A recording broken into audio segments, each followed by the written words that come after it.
ભારતમાં સોશિયલ મીડિયાના અગ્રેસર ગતિ દોડ વચ્ચે ભારતમાં ટેલિવિઝન બ્રોડકાસ્ટ ક્ષેત્ર ઝડપથી બદલાઈ રહ્યું છે. દર્શકોની બદલાતી આદતો, ડિજિટલ ટેકનોલોજીની વધતો ઉપયોગ અને જાહેરાત આવક પર વધતા દબાણને કારણે છેલ્લા 3 વર્ષમાં કથિત રીતે 50 ટીવી ચેનલોએ પોતાના લાયસન્સ સરેન્ડર કરી દીધા છે. જી હા, મોટો ખુલાસો છે.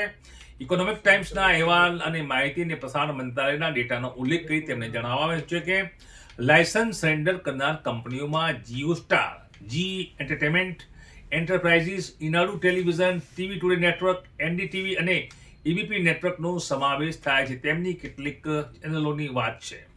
આ ઉપરાંત કલર જે મેક્સ એન્ટરટેનમેન્ટ છે, જે સોની પિક્ચર્સ નેટવર્ક્સ ઇન્ડિયા તરીકે કાર્યરત છે, જે એક જ ચેનલને સેટને અપલિંક અને ડાઉનલિંક કરવાની મંત્રાલયની મંજૂરી મળ્યા બાદ 26 તારીખે ડાઉન લિંકિંગ પરવાનગીનો સરેન્ડર કરી દીધો છે. આ પરવાનો તેઓએ સરેન્ડર કર્યો છે.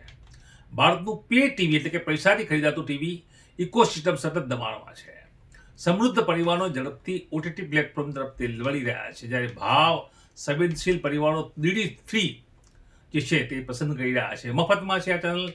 કિસિલની તાજેતરની રિપોર્ટ મુજબ પેઇડ ડીટીએચ સબસ્ક્રાઇબર બેઝ નાણાકીય વર્ષ 2019માં 72 મિલિયન હતો, જે નાણાકીય વર્ષમાં 2024માં ઘટીને 62 મિલિયન થયો છે અને આગળ પણ ઘટાડોનો અંદાજ છે.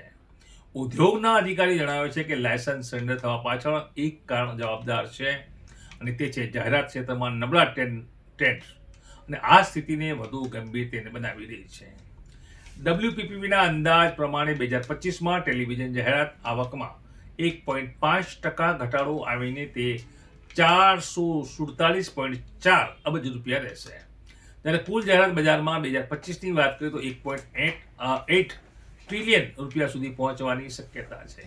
તે વાર્ષિક 9.2%ની દરે વધશે અને 2026માં તે વધીને 2 ટ્રિલિયન રૂપિયા થવાની અપેક્ષા છે.